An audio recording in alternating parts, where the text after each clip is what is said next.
So, someone wanted me to make a video because I haven't made a video in a while, and I thought, why not just come out and make a video? I still don't really know how to translate the way I tend to present myself to my friends or my family or whoever in a video. Like, it's weird making videos these days because so much of how I developed my persona on the internet and my presence speaking for a general audience is through the tenor of masculinity. I developed it when I was outgoing as a boy, when that was the identity that was meant to be presented to the world, even though in my mind I had other ideas about who I am, and the way I felt about those things had clashed with the kind of character I was presenting. The only way I could feel comfortable with it was through calling it a character, or seeing it as though I'm watching a movie, as if I'm from the sidelines. This kind of conflicted with the broader goal, or at least the stated goal of my channel, which was to provide the most genuine experience of a person living in the circumstances I was living in as possible.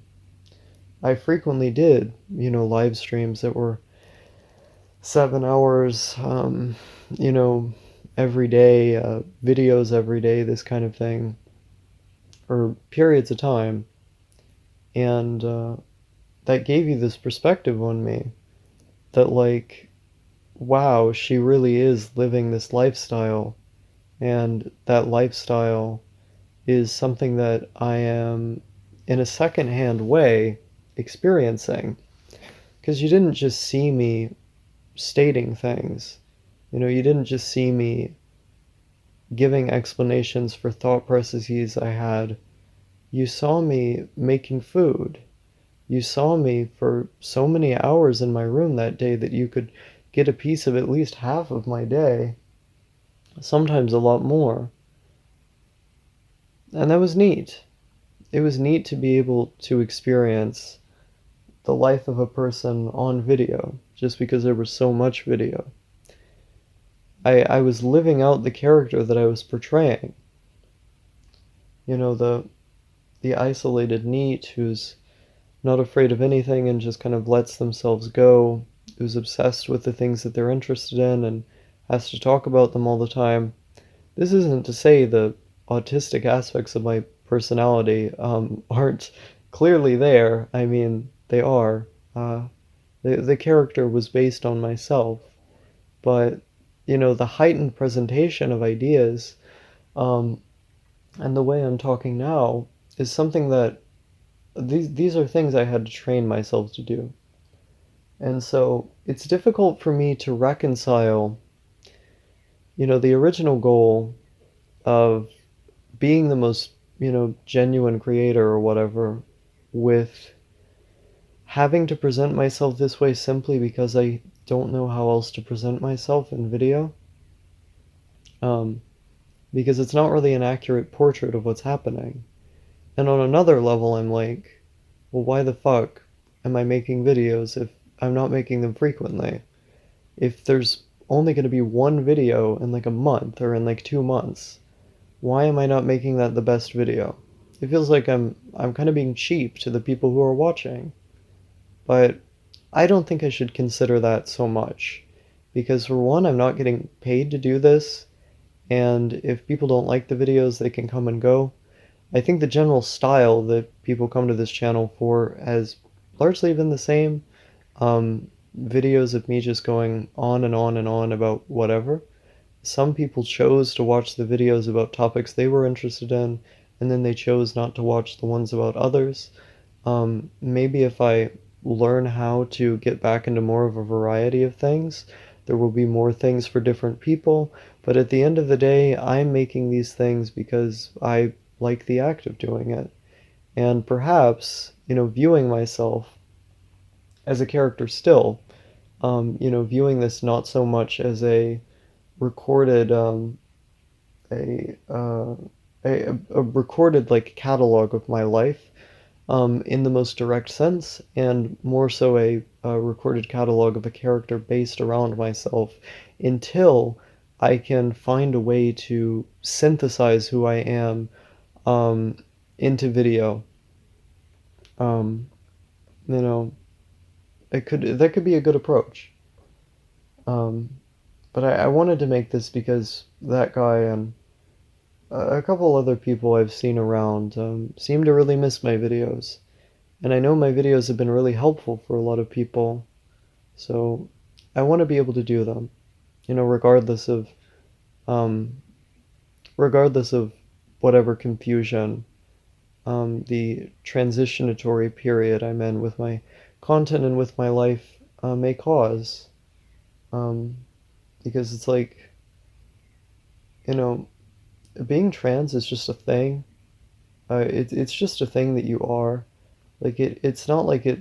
I mean, it significantly affects certain things like taking hormones, presenting yourself in a different way. You know, those things don't have to come with other changes that cause friction. Largely, I still have the same interest I used to. Um, it's just that, the same ideas would be presented with a different voice, with different vocabulary, similar vocabulary, but different. Um, I'd probably be happier uh, and this sort of thing. And while I think my voice is getting going at a good rate, I don't think it's good enough yet to present in like a video format. Like I don't quite know how to go on for long amounts of time naturally and just have it be smooth, speaking like a girl yet. I have to take more time to think in between sentences. And while in just a friendly conversation with people, even when I do big explanations about stuff sometimes, it can be pretty natural. I still have the lingering issue of when I try to speak that way in a video, not quite knowing what I'm doing. So I have a secret channel called Ayumu Kasuga, which people haven't found largely, it seems. But a lot of people have found it, so I'm just mentioning it. You know, it's not like by looking up that name you're gonna find it that easily unless you just like search forever. Um, but on that channel, I did this video where I was doing like a minor let's play of a game, and I spoke, with a feminine voice in that video, and the reception of it over there at least seemed to generally be good. And so the more I practice, the more I'll feel comfortable being able to do it because it'll just be the way that I speak all the time, and then naturally I'll just sound like that. And there won't be a disconnect between my ability to think on the fly and my ability to consciously consider certain sounds and the implications those sounds have on other like movements I'm making with my mouth and things I'm doing in my throat and stuff. There's not all of these intermoving parts that are being considered anymore. They're just habits that I've formed in the same way that, you know, the intermoving parts of speaking this way aren't things that I consider very much when I turn on a camera. But at one point, perfect practice had to make perfect. I had to be considering the intonation and which words I was using and how quickly I was using them, and that was difficult. It took me time to be able to just turn on a camera and do that. But now, even after not practicing that often, I can just turn on a camera and do that. And so it's a complicated issue, but largely it's about building habits. And so what I'm saying here is that while it may be confusing for some people, the fact that I come on a video and I sound like this, um, I think that's fine. Those people can just be confused. The people who are out there for me are the people who are out there for me. People who aren't are the people who aren't. You can't win everybody. And it's like I came out as trans in like May of last year or something like that, after being trans, for quite some time before that and just having it be secret. Um, it was it's almost like a year since I made that video. You know, like I was trans in like 2019. Um, for I think it was about summer. I want to say summer of that year. And then I continued presenting the male character in videos. And a part of me was just holding on for the idea that, maybe I can magically stop wanting to be a girl when wanting to be a girl was something that was concurrent, like throughout my life. Concurrent, maybe what I mean is consistent. I don't remember the exact definition. This is the thing I do very often. I'll find like a word that I've used in writing before that like I've looked up the definition after using it to make sure, or like I'll have like a word I've seen a lot in writing. Um, my dog is making sounds from the water he's drinking. Um, that I like read, and I'll see the context clues around it and be like, okay, I know what that means, and then I'll just use it when I'm talking. But then I won't quite know if I'm using it the right way. Like, sometimes I look back at old videos and I cringe because I say antithesis a lot when I actually just mean like pinnacle, or even if you want to use that word, you could just say thesis. Like, I'll say, like, oh yeah, the antithesis of this thing, and what that means the opposite. What I actually mean is like the biggest version of that thing is the way I'm using it. The complete wrong way to be using that word. I have no idea how I started doing that. Where did I hear that made me think it meant that? I have no fucking idea. But that's what I did. And so looking back at certain videos is pretty cringy for me as someone who knows how to use that word now. And it's not because I was thinking of words to use when I was talking. With the flow of my voice and the words around it, it sounds like I know how to use it. And theoretically, if the word meant the thing that I thought it meant, I would be knowing how to use it pretty well. But because it meant something else, it sounds silly if you just think for a moment. But there wasn't really any thought into the things that I was saying. They just one by one, like a Markov chain, just one after another. Um, and and I like the getting into the flow can sometimes lead to using words wrong.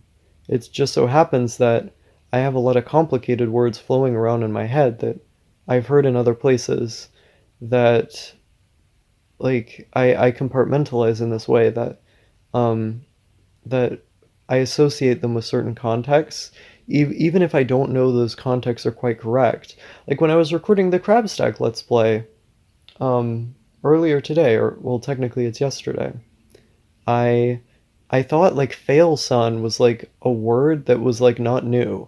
Like that word I think came from like Chapo, or it was like internet slang. And I go to the Wikitori, I think it was, some kind of website to look up like a word and its etymology and whatnot. And I see it, fail son, internet slang, and I was like, huh. Well, I thought I heard this on TV for like years and years. What I was actually thinking of was trust fund kid or trust fund baby. Relatively like they mean the same thing. Like, oh, you're a failure, but you have all of this money that like keeps you afloat, so whatever. You know, basically what it means. Basically what they both mean. I mean, the difference is slightly different because, or the meaning is slightly different because the contexts in which they're used, while similar, are different. But like it's basically the same. And I had that moment where I was like, oh, I wasn't actually remembering that. And I get this a lot with things where I have all of these words floating around in my head, and I can quickly use them sometimes in ways that are like really clever or good. Other times in ways that are completely wrong because they're just floating around in my head, and I think they mean something that's similar to something else, or I don't quite apply the context the right way. That happens. So I don't know if I was using concurrent correctly, but either way. Um, things that were consistent with something. I see. This is the return of the rambly videos. We're having fun here. We're just saying things. Um, I enjoy these videos where I can just talk about a million things at once. It's therapeutic. But what was I saying? I like I'm going to assume what I was talking about was like um they were concurrent with, yeah, I don't remember. Um but like basically basically like the end point that I was getting to with all of that um is that the I need to be less concerned about the branding of this whole thing. At the end of the day, it's just talking. I'm expressing ideas about a thing. I have things to say. A lot of things I'd like to talk about aren't things that I'm really professionally qualified to. But as long as I just say that and say, oh, I could be completely wrong, then I basically like am immune from causing harm with saying those things because I'm not speaking as an authority. So like for example, I read a lot of studies and there are things that I learn from those things that I connect to other pieces of information that I've learned. And I could be finding the wrong information at that time, or just from like, I could be finding like strings of information that relate to one another in a biased way, that I've not yet become aware of that bias, and I've not yet become aware of other information that contradicts it. And so all I really have to say, in case me putting those beliefs out into the world, or those conclusions out into the world, or just that information causes harm, all I have to say is I'm not an authority on this and I find the idea interesting. I mean, it's a pretty easy clarifier to make. I think one of the irresponsible things that other content creators I've seen, like, wait, what does she want to be called now? I haven't watched her. B. They're formerly known as Digi. Like, one of the irresponsible things that I used to see her do was she would just talk about like an idea that was her opinion or like a thought experiment with this like extreme confidence, like this thing is true. When later on, when people called her out on it, she would be like, oh, yeah, what I'm actually talking about is just a thought experiment or just my opinion, and like reality doesn't exist or whatever, so it's just a meme. These sorts of Weasley arguments to avoid criticism. And I think that criticism could have just easily been avoided if she just said like gave a clarifier like up front, like, hey, like I'm not an expert on this, I don't know, blah blah blah. I mean, with stuff like opinions about anime, yeah, of course it's pretty obvious that you think it's your opinion, it's art. Like everyone has different opinions on art, and art's not a serious thing. It's just like a thing you deal with, or not deal with. That makes it sound like it's a job. It's a thing that you play around with. You know, art can add meaning to our lives. It can add to our understanding of the world and those around us, furthering our empathy and such. And those things can be serious effects it can have. But theoretically, you can have none of those effects and still be like a bomb ass person, you know? You can be a person who's very self aware and very morally good, who's very funny. You can just be nice. I mean, you can be really morally good and be like completely retarded and not particularly self aware. But self awareness helps. And so if you're aware of yourself and you introspect, it can help you become more conscientious. And that's one of the things that's helped me like reduce my own impulsivity and consider the effects of my actions within the context of broader morals that I hold, because I can look at those things I'm doing and be like, well, okay, wait a minute, what does this mean? Does this contradict a belief that I have? And if it does, maybe I should reconsider why I'm doing it or doing it at all. um, and so I carry myself with a lot more duty, like a much larger sense of duty than I used to, which has overall like improved my sense of well-being and improved the well-being of those around me, because thinking has led me to have my actions be more in line with broader morals that I hold, which are meant to increase my happiness and the happiness of those around me, thereby increasing my happiness.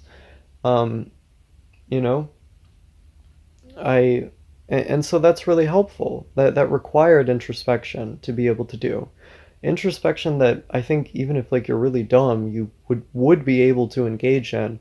It was just less painful for me to engage in because I'm like moderately like I have like average intelligence, you know? Um, and or like there are particular things that I can be good at sometimes, like maybe more than average, like writing or um, noticing details and things and being able to connect them to other things. I do think there are certain things I've done with that that other people wouldn't necessarily be able to do. And I did them at an age like at like 16, for example, like with my video These Four Walls, that like a lot of people wouldn't have been able to make those connections and to synthesize them that way when they were much older. And so it helps me that I have these certain advantages. Um, but like the point that I'm getting to with all of this is that you don't really need those necessarily. Like they help, but you can still, act with a sense of duty about you through introspection. Um, that like without having those things. Um, and you don't even necessarily need introspection to do those things, but it helps. So with art, it helps to make you more self-aware, and being self-aware helps with the goal of being more moral, but you don't necessarily need art to be more self-aware. You can just consume art and turn your brain off, even though I kind of hate that term because you never really turn your brain off when you're consuming something. But you get what I mean. Like, you can just kind of passively consume it and not really know why you like it, just say, oh, I like it, and still be introspective about the effects of your behavior, yourself, your identity, and who you are. Does it help to contextualize yourself through art? Yes. It makes you more aware of certain things. It helps you be more empathetic. But you could just as easily learn to empathize with others through experiences with them and thinking about those. You don't necessarily need to apply that broadly to fictional characters that are based off of concepts in the real world. And so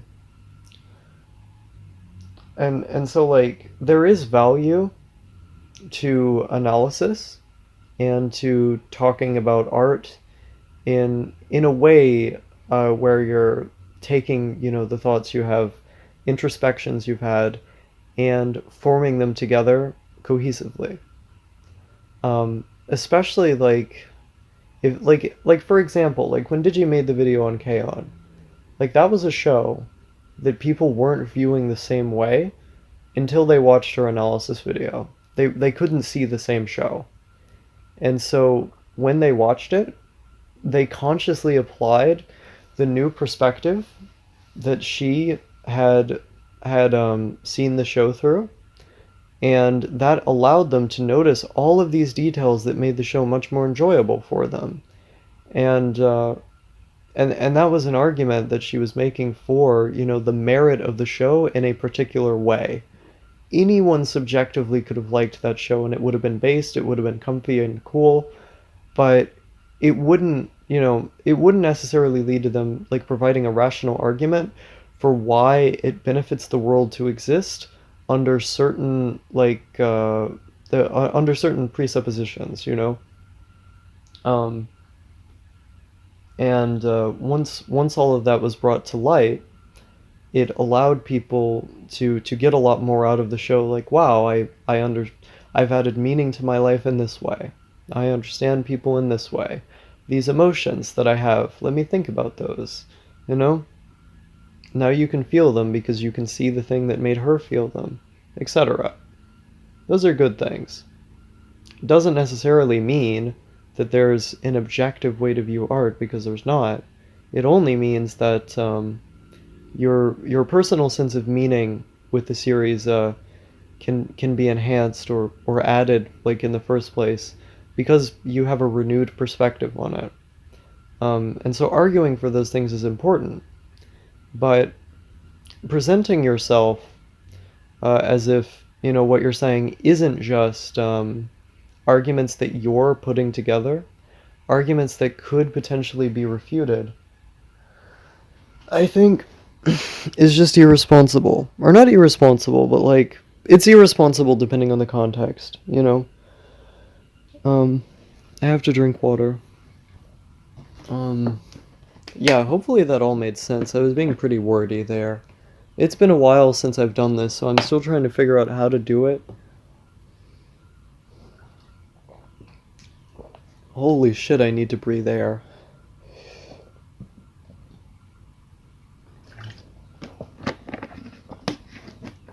Yeah, we got kind of off topic. Basically, what I was trying to say, let me see if I can 720, let's see if I can 720 skateboarding or skate wheeling? What was it? Was it a what's that? It's like those roller skates. What is it? A roller skating game? The Midway arcade game, 720. That was like It was like a skateboarding game, right? I think it was 720. Oh, whatever. Yeah, let me see if I can zigzag my way into connecting these two topics back to each other. So basically, the point I was making is that she would kind of obfuscate the truth, and weasel her way out of criticism by saying, "Oh, it's just a meme," blah blah blah. Um, you can easily get out of that by. Well, I finished that point. So what was the point I was making here? I don't remember. Um, wow, this is a very star video. I've done this in so long.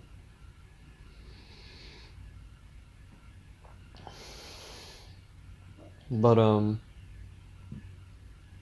yeah, basically, I haven't really known what to talk about. Like I said, one of the barriers was, like, what if I talk about something that, I really don't have the expertise to talk about, and I negatively influence something, but I already figured out the solution for that, so maybe I could just make, like, one of those Dote Smite videos where I added a bunch of clips together where it's just me exploring different ideas, and it's like, okay, that's fine. Um, but the other issue too is that I'm not really a character anymore. I don't live as a character. So what I mean by that is, I don't have the lifestyle of someone who just loves being a neat. I want to see my friends. I want to go outside. Last time I went outside, um, it was really interesting looking at how, like, different people interpreted things and listening to them talk. Like, when I was at the doctor's office, for example, and I'll probably talk about that in a bit, but when I was there, the Derek Chauvin verdict was coming, and I was sitting in the waiting room at the time, waiting on someone to come and get me, and, like, I was just sitting there, like watching the TV and then hearing the people who worked at the medical office, like react to it. That was so interesting to me. Going outside and just seeing the flowers, or looking at the light, reflect off of something, breathing the air and seeing the buildings and all their little pieces. This is interesting. It's fulfilling. So I basically touched on this in my video, ionizing radiation, get you high, or something like that, where I said, like the world is beautiful because it's full of little adventures, like little pieces of art in and of themselves. And in a moment like that, I was really glad I was outside, because I was listening into their conversation, and hearing the way they express certain emotions, and their reactions to things. That was interesting. It was interesting to look around me and see what little details there were. And when I'm just in my room, it's like I'm with things I'm intimately familiar with. I think one of the things that made the aesthetic of some of the 2019 videos so strong is that my room was so messy, I would just find things I forgot about. And so there would be little adventures in my own room. I really liked the old Where's Waldo games or like they weren't like Where's Waldo, but they were like these giant books of things you searched for that like my aunt gave me. And I remember there was like this one set, like this one room that was like incredibly dirty. Like it must have took so fucking long for them to draw. Holy shit. But it was really, really dirty. And I looked at that one page in this big book of like stuff you had to search for. Like it was kind of like a game, you know, you search for specific things that are hidden in all of the details. And I remember just looking at that like one page of the book so many times, um, and being like infatuated by it because I liked messy rooms. You know, my house was really messy when I was growing up, just all the time. My room was really messy. That was the environment that I was used to. Now, these days, I think cleaning your room can be very good for your mental health. Not because, like, being in a dirty room is, like, gonna make you go insane or depressed or whatever. I do believe it does that for a lot of people, but not for me. I find it comforting in a sense. But I believe in cleaning my room because it's a practice in discipline. Um, and and you know, these other virtues like self-reliance, a sense of duty, those come from discipline. Um, and so cleaning your room is important. It's something that I should do pretty soon, actually. Um,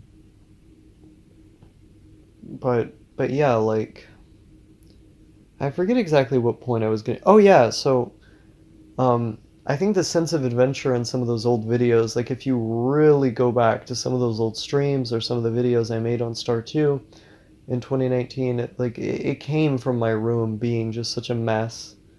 Um, and I really, really wanted to fill it with anime posters and just interesting little things so I could be more comfortable living in here. Um, you know, so it could feel like more of a place to explore. You know, I wanted to rearrange a bunch of things and whatnot. But I think, how do I put it? How do I put this into words? Oh yeah, I think going outside would give me a lot of that fulfillment I wanted to get by just maximizing the use of space in my room and the aesthetics of it. There are all kinds of adventures I can't get in here that I could get out there. And so the sort of stagnation I felt with the lack of new changes about my room, I've been able to ameliorate by going outside and seeing the little adventures that are out there, experiencing them. Um, and that's been really good for me. You know, I like that. Um, it's so interesting that like I have that perspective, but I also, you know, have this like this aesthetic preference for a lot of things that are essentially unhealthy, like empirically are unhealthy for the most part. Like I would imagine that doing certain unhealthy things would just be the best thing for like an individual person who comes from really specific circumstances and has certain psychological like needs that supersede other more biological needs. Like I can imagine that those people exist, and so I'm not going to be too essentialist in saying that, you know, having a preference for isolation and certain things about how your room is set up, how you spend your time, etc. Oh, whoa, I just got really bad chest pain just now. That's interesting.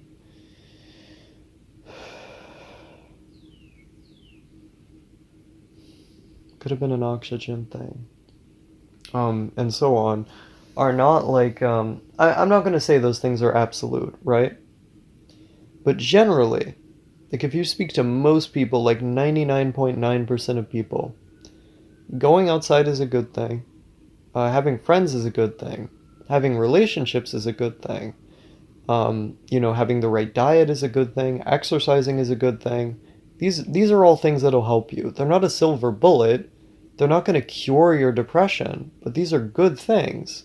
And these are things that should be encouraged. Um, they have to be done with the right mindset too. Like you have to adjust the way you react to certain situations. You have to learn to be able to process emotions in certain situations. You have to learn how to become more cooperative with other people, for example, if spending time with them is something you're going into. You have to learn how to be social in a way that like doesn't, cause problems. Being more humble, for example, not putting all of the attention on yourself and instead listening, showing people that you're listening to them by how you're talking to them. You know, you can't just sit there and go on and on and on. You have to ask people questions. You have to respond to things that people are saying and show that you're engaged with them.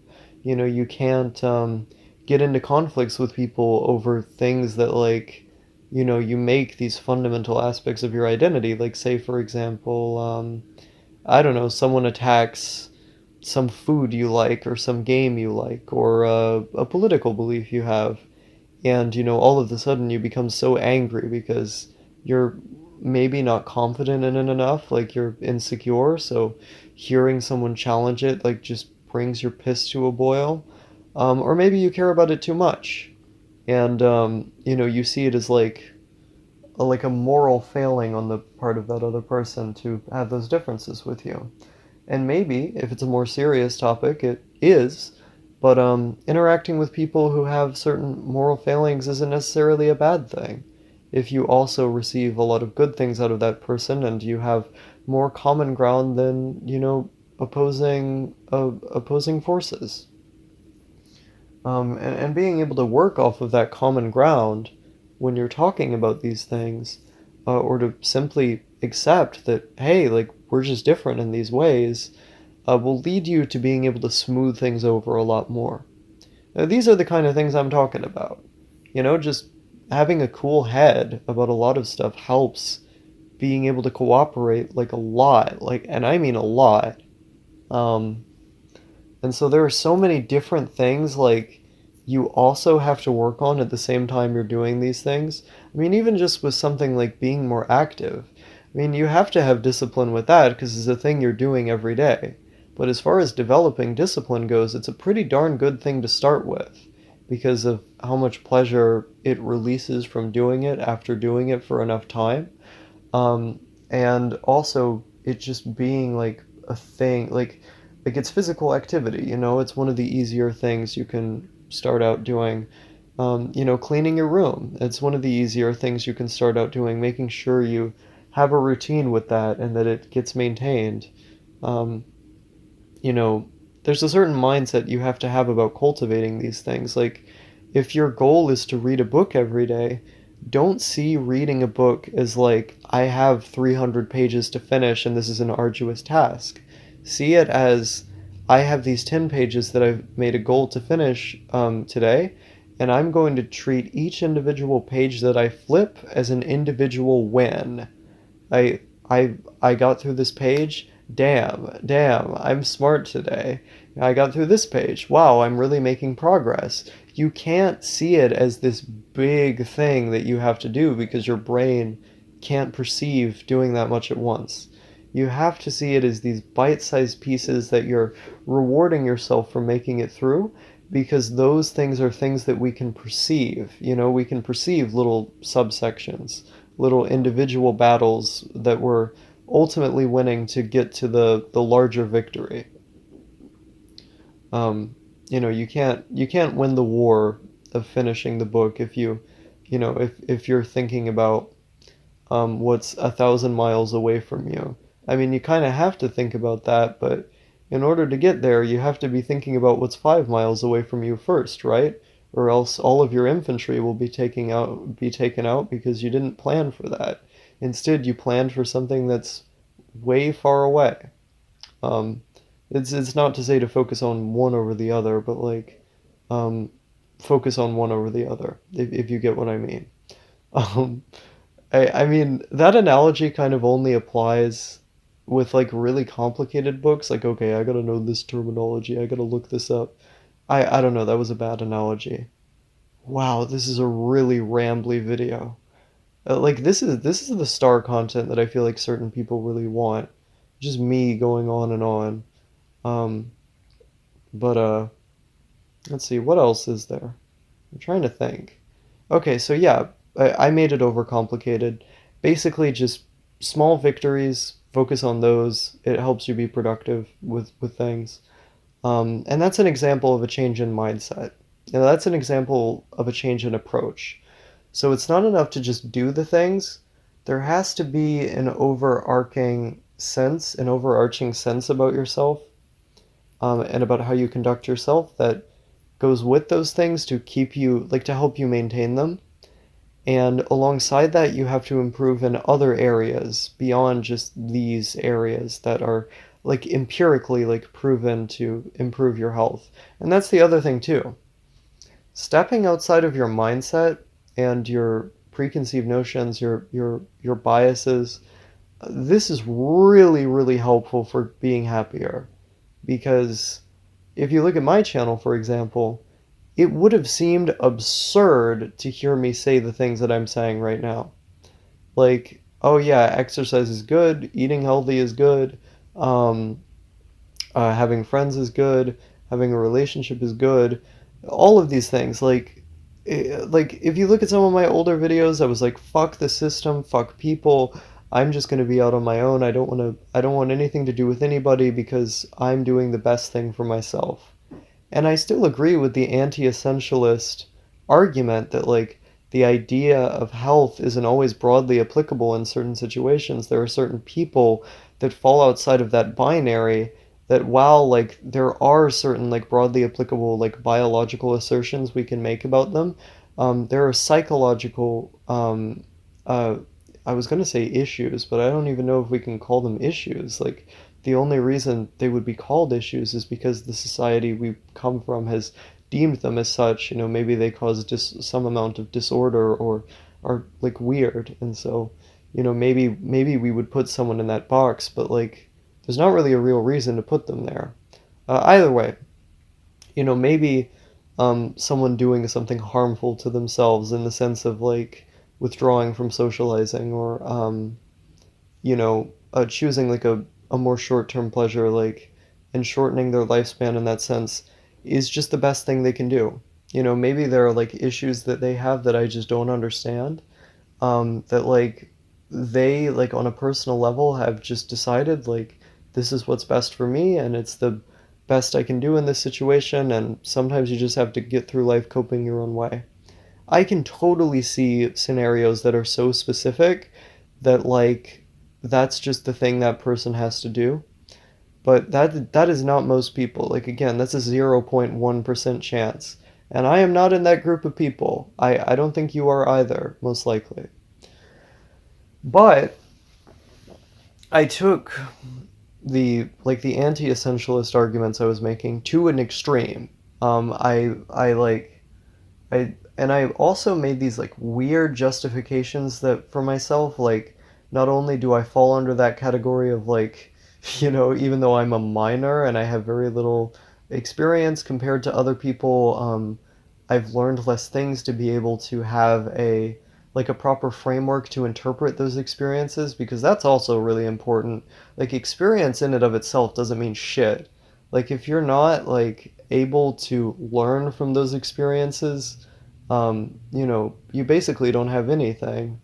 Um, that's why like I'll listen to people who have like the empirical evidence, who have, beliefs that are backed up by research, but they also have the experience to back them up, They they've gone through life and learned things through those experiences, but those experiences had to have a framework applied to them to be able to be interpreted in the proper way. And that framework, being based off of things like empirical evidence or a solid sense of logic. And so listening to those people has forced me to confront certain beliefs I have that are unhealthy, and has forced me to change my mind about a lot of stuff that I had a big emotional attachment towards.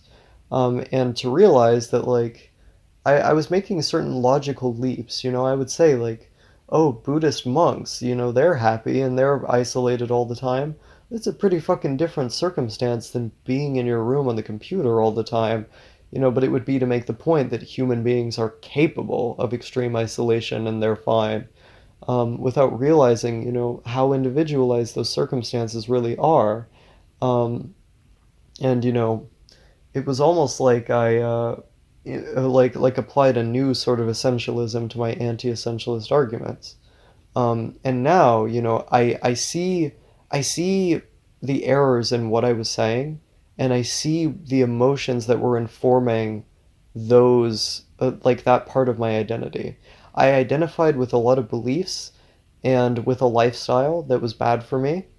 Um, Partly because of aesthetics that, like, I heavily, like, um, enjoyed.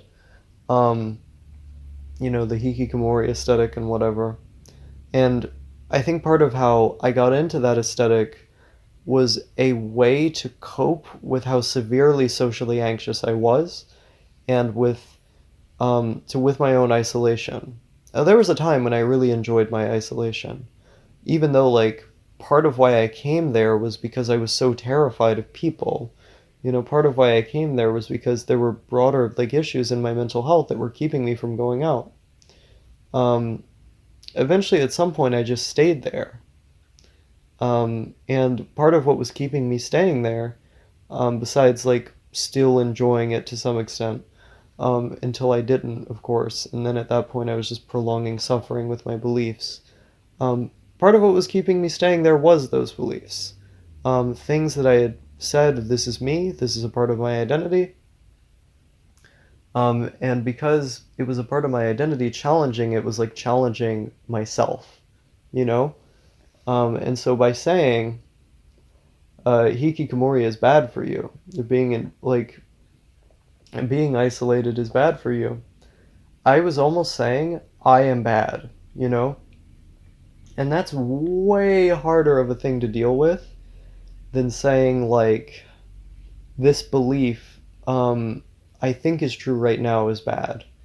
If you can just say, um, maybe everything I believe isn't true, then you can more easily challenge those things you have going on about you. Um, and That was kind of difficult to undergo with the isolation stuff, but it was something I had to do to feel better. And so there was a really painful time when I was in between, um, the mindset of, like, being a hiki and the mindset of becoming better and improving. And it was like a push and pull between those two things. It was a fight. And one of the things that really helped me with this was, like, saying, the thesis, I think it was, what was it? The thesis is, outsider, the outsider, or no, the outsider version of star. And then the antithesis is the normie version of star. And they create, like, a new version of star, which is neither outsider nor normie. Throughout this video, I've said some things that sound pretty normie, like that you could extrapolate the go to the gym bro opinion out of some of the things I said. But at the same time, I said other things that weren't so normie. I said some things about introspection and about, coming at those things from a point of, a point of conscientiousness and care that, like, other people who know that going to the gym will help you wouldn't say, because they haven't thought about it to that extent or looked into the logic of it to that extent. Um, so you can give the correct advice without giving it in the correct way or really understanding why it's the correct advice. There were a lot of, like, complicated things I said in relation to these things that are generally accepted as being true for good reason. Um, and That's neither being outsider nor normie. That's a combination of the two. If I kept being outsider, I would have just sat here and said, no, man, you don't need to do anything. Just live your life, bro. I don't need to go outside. I don't need to be active, blah, blah, blah. If I were normie, I'd be sitting here saying, just go to the gym, bro. Just fuck, like, bitches, like, just hang out. Like, I would be saying stuff like that and then not really having any awareness about it. But instead, you get this really like nuanced perspective on all of these different things, um, and it's not either of them. It's just its own thing, and that like framing helped me a lot with overcoming the like unhealthy aspects of what I believe, or what I used to believe, I should say. And if you look at my video, Letting Go for Love, it's basically me undergoing that process. And I gave that same formula in that video. So if you're interested in this transformation, I'd recommend watching that video, Letting Go for Love. That was before I was in the relationship that I am currently in, but I think it happened pretty soon after. So yeah, it's a neat timeline. Um, but yeah, like, let me think here. Oh yeah, okay, so the big point I was trying to get to. Um, like basically, um, you know, my beliefs were holding me back, and they were keeping me in a place of despair because believing them was a part of my identity which created a feedback loop. And I got out of that. And so it's really important to like consider the impact of the things you believe on you. Consider where they come from and try the hardest you can to build up the opposing argument against those things you feel, or those things you identify with, in a way that's not like straw manning the opposing argument. So it's really, really easy to find information that agrees with biases you already have and then assume that's the only information. It's really easy to think of something someone else thinks and then just go, yeah, they think this thing that's the easiest for me to tear down and doesn't actually represent the full nuances of their beliefs. Um, it helps to be able to make the argument for their belief stronger than whatever you believe.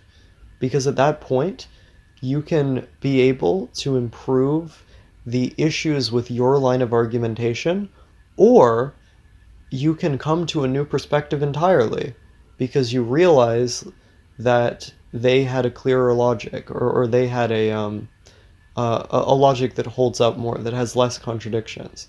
Everything has contradictions, of course, but those contradictions are resolved by ideas clashing with one another until, of course, new contradictions are created and to be explored. Um, and it's just a continuous process of development. The process of self-discovery and of challenging yourself to get to the most true perspective is a process that never really ends. You're going to be doing that until you die, I think. Or at least I haven't seen evidence that's contradicted that so far. Maybe I'll have a completely new perspective in a year from now. But my understanding as it stands now is that um, this is a process that's forever. You know, you're always going to be trying to come to a more balanced mindset. Um, and that's my goal. And I think a big part of what helped me realize that that's what I want to do um, was that realization that like I don't want to be a hiki. You know, I want to live my life in a different way. I want to do things that are healthy, and I guess maybe that's what this arc, I guess you could say, on this channel should explore. More things like that. More things like that moment when I was just outside and I was like, wow, this is really interesting, looking at all these moving parts. Um, there's a lot to think about. But I certainly can't be the person I once was on this platform, where my idea of myself as the character was something that I was also living out, and because I was so obsessed with like the parasocial vlog content of just like living a lifestyle and then recording as much of it as possible for you to be able to like symbiotically like live that lifestyle um, in a secondhand manner. Symbiotically, I don't think that's the word I meant. Secondhand, live that lifestyle. Um, uh, you know, I mean, I think that content's really cool still, but part of why I thought it was so cool was because I didn't talk to people very much at that time. Like, I was just in my room, you know? I mean, I had some people on Discord, but I left Discord all the time, and I'd have a bunch of time alone, and I would always be in my room in the dark, like, I didn't engage in other interests as much. I watched a lot of videos, so it was like, yeah, podcasts and vlog content, great. I just want weird people who live the way I do, where they never leave their room, to make a million videos and then me be able to experience what it is to live like them. I mean, other lifestyles I thought were really cool too. I was obsessed with hiding in my room because it was like, here's the experience of this character, and they make so much content that, like, I get an idea of their day each time I tune in just because there's so much of it. And it's like different moments in the narrative have been recorded, and you're kind of wondering what the next event is going to be. Um, I was so fascinated with that style of video, deeply, deeply fascinated with that style of video. Um, so much so that, like, I wanted to do it with a lifestyle that I felt wasn't being recorded, being a hiki, being on the extreme end of isolation. New people came up and started making the neat core content or the Denpa core content, but I don't think it was ever really like what Old Star content was like, um, because I was putting my money where my mouth was. I was the person I was presenting in those videos, or at the very least, well, not at the very least, this is just what I was doing. I was living as them. Um, and it turned out at the end of the day, I'm not that person. I couldn't always live as them, because at a certain inflection point, it was making me miserable. And also, I had other things that I was suppressing, pretty fundamental things, that I don't associate with that lifestyle. Or like, or when I try to live that lifestyle as that person, something's very wrong. Something's not quite connecting. Um, I am a trans woman, and part of that includes um, more social aspects of myself. Because, like, for example, when see, this is strange. As soon as I start talking about trans stuff, I'm like, I have to consider my words here. How do I word this? Like, it's sort of the leftovers of, okay, I need to present this in the right way. I don't want people to say bad thing about me. I want people to understand what it is like to be a human, a weird human.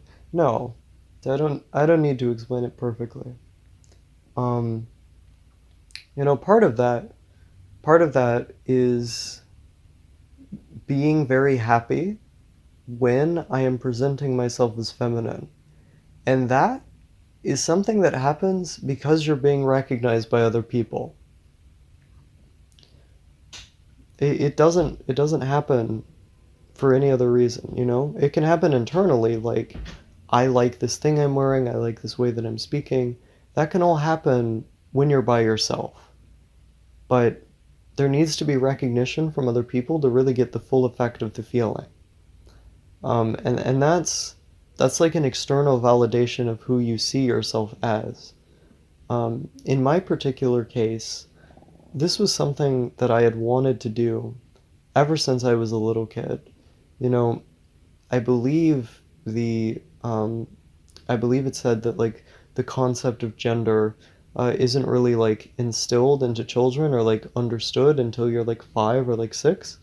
Um, it might have been 4, I don't quite remember, but until then, like, it's just like an androgynous thing almost. Like, you don't have a real conception of it until it's imposed on you by other people. Um, and in my case, like, when I was really, really young, um, I just kind of did whatever. And then at some point, people told me this is a boy thing, this is a girl thing, this is a masculine way to play with toys, this is a feminine way to play toys. And when I was like 6 years old, I started saying, I am a girl. or I want to be a girl because I had very long hair. And when you're that age, if you give a girl short hair, she'll be thought of as a boy. When you give a boy long hair, they'll be thought of as a girl. And so, even though I was born a boy and I lived technically as a boy, um, I would be seen as a girl by the people around me. They would go, "Oh, your daughter right there." And then my parents would have to correct them, quote unquote. Um, and then explain it to them. I was seen like that all the time. And I was told that the way that I wanted to play with toys, like whenever I played with GI Joes, I always wanted to put clothes on them and make them have, gentle games that they were playing with each other. I was interested in baby dolls. I was interested in putting all of my stuffed animals together and feeding them food. Very like calm play activities that are focused on more maternal um, ideas about how to engage with other people. I was told that I was being like a girl, and at that point, I understood what they meant, or at least kind of. And so I think maybe there was like this crossing of wires or some point where I just realized I am that, and I insisted that I was that. And of course, people around me denied it. Um, when I did say that I wanted those toys for Christmas, it ended with my brother, hitting me again and again. Um, as time went on, I continued to have similar feelings, thinking things that girls are doing or things that girls do are just more fun. Um, when I ended up going through puberty, I had this massive disgust with my body, the changes that were happening to my body that worsened all of the feelings that I had already had. It was almost like it solidified them. I would start, wishing when I would come home from school that I could just wake up, tomorrow and be a girl. Um, when that was the other thing too, when I was in school, either in gym or like when class would segregate from boys to girls, or when the class would self-segregate from boys to girls, I always thought that I belonged more with the girls, that the things that the girls were doing were more appealing to me, that they would be more fun, that if I were over there, what I was doing would make more sense. Because when I was doing things with boys, I was always made fun of and bullied for how feminine I was doing things, or for doing things in a way that wouldn't have got me accosted over there because I would have been doing them in a similar way. Um, and it created this disconnect with all of my interactions with people. And when I started realizing what my sexual attractions were, that I was attracted to the boys in the school and not the girls, it created all of this confusion. Like, I had to be attracted to the girls. Like, of course, that's the thing I have to be, right? That's what I have to do. And so I would attempt to develop like crushes on these people, and to get into relationships with these people. There was a desperation to not come off as though I had this quote unquote feminine quality of being attracted to boys, even though, of course, there's nothing that your sexuality has to do with um, like how much you are or are not of this gender. Like, you can be like the most fucking masculine guy and fuck only like other guys. But it was treated that way. And so, from the perspective of someone who had to live as this thing that they didn't want to live as, having that sexuality was a big no-no given the other way that people had defined it. I didn't want to be that.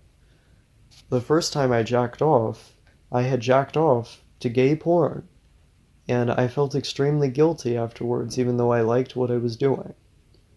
Um, And the more you go back, it's things like this, like seeing boys that I was attracted to in school and being like, I have to be attracted to a girl. Um, and the more I put this all together, it's like I mean, I realized that I was trans when I was 15, but like, I ended up suppressing it afterwards because I was like, oh, I just want the social aspects of being a woman, you know. I'm definitely not completely disgusted by my body and have been for a long time and want to look this way. Me wanting to look this way is just like a cosmetic change, bro. Me wanting to present myself and act in this way, do these things that are considered feminine, be this type of woman, that's just because I want to be recognized socially as one. And yeah, that makes me happy, but like, who needs being happy? I can be happy doing these other things, ignoring it. And that was the person I presented in my videos. The repressed, socially isolated person who makes videos all the time. And I was able to provide like a very like detailed parasocial experience of living as that person through being that. That's not what I was. That's not what I wanted to be my whole life. And as I admitted that, and as I started to accept it, because after I admitted it and said, like, to my friends, oh yeah, I'm trans, and I have dysphoria, I was still trying to repress it. I was still holding out for a world in which I could be a boy. Because on top of having to confront the fact that my life will invariably be worse in certain ways due to the fact that I'm trans or just a woman, like, holy shit, the baggage that comes with that. Um, and that I have to make a change, which in and of itself is scary. I also had to let go of certain things because of that. I had to let go of the identity I cultivated for myself on and off YouTube. Um, I had to let go of the person who I was presenting myself as. And while I didn't like that person when thinking of myself in something outside of the third person, if I'm not looking at myself like a movie, if I'm looking at myself as if it's me doing those things, I don't like it. I don't like it in the slightest. Um, there was a part of me that was holding out for a world in which I could just be a boy, and that would just be okay. That world didn't come. And given what we know about gender dysphoria, generally, if it's dysphoria that existed in adolescence and then persists after puberty, that shit is not going away. It literally, like, psychiatric textbooks say this. Like, this is a fairly well researched aspect of gender identity disorder. Um, and as soon as I started taking hormones and I started changing, the way I talked, and I started wearing feminine clothing, the euphoria from being affirmed as a woman by others and from simply doing feminine things by myself far, far outweighed any sense of contentment I might have been able to build for myself by coping with the pain that I had. And the thing is, I didn't really need to have that pain in the first place to make me being trans be a valid thing. Sure, it causes me immense pain to look at myself and to realize, all of the little intricacies about my gender expression. Sure, that's been persistent. A persistent sense of longing throughout my life because of how much I've wanted the pain to stop. But even if that weren't the case, how happy I get from wearing dresses, putting on makeup, nail polish, wearing different clothes, speaking in a feminine manner, being affirmed, just called my name, just called my girl name. Given how happy I get when these things are done, I didn't ever need to alleviate the symptoms of dysphoria. I wouldn't have ever had to. I mean, because of the distress it caused me, it's good that I'm alleviating those things now and that I'm treating the problems that I have. Um, but I wouldn't have needed to have those problems if I just was as happy. Because who doesn't want to be more happy? I would easily make that trade-off. Um, this is the other thing too, is that like the suicide rates of trans people is often presented as like being trans makes you suicidal, when there have been a lot of other studies corroborating that, like, even if you just have, like, for example, there was one study that said if you just have one supportive parent, your chance of committing suicide as like a trans adolescent goes down by like 94%, which is like insane. Um, and there are a lot of stats like that, that just having support and being affirmed um, will help you get on in life. Detransitioning is an incredibly rare thing. The vast majority of trans people don't detransition. And the reasons for detransitioning have often been misstated by the media, who are trying to get out an article that people will click on or have a story that people will watch the ads on.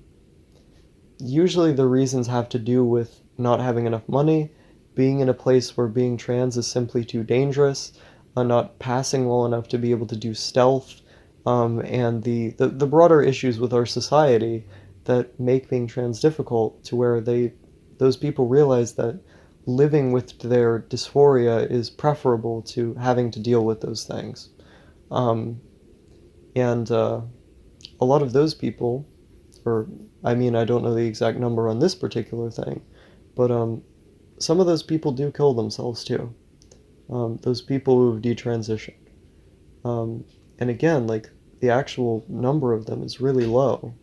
It's not a particularly common phenomenon, because the reason generally that people are transitioning is because it makes them happy, or because it alleviates the horrendous symptoms of dysphoria. This is not something that people would do. Like, people would not sign up for the shit that they're going to get for being trans unless there was a pretty fucking good reason to do it, you know? Um, yeah. I'm not saying that there aren't individual people who, like, just want to be self-destructive, or like they're bored so they're making stupid decisions, but I think most people most people are smart enough to, like, to be in a situation where if they're realizing that they're trans, they're probably pretty introspective and know the weight of the decision they're making to transition. Gender dysphoria is not a choice, but transitioning is a choice. And not all trans people necessarily even have dysphoria, but I would say, like, the majority of them probably do, especially given how extensive the literature on, like, this form of treatment at alleviating those symptoms is at this point. Like, a lot of the research is, newer than with other disorders, but there's quite a bit that we know if you just look into it. And so, um, I think a lot of people online especially treat, like, being trans as just this individual phenomenon of people making individual choices.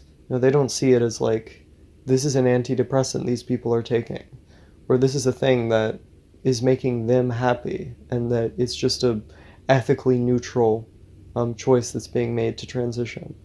Um, and instead, they take this essentially neutral thing and uh, and impugn these people for living in a different way.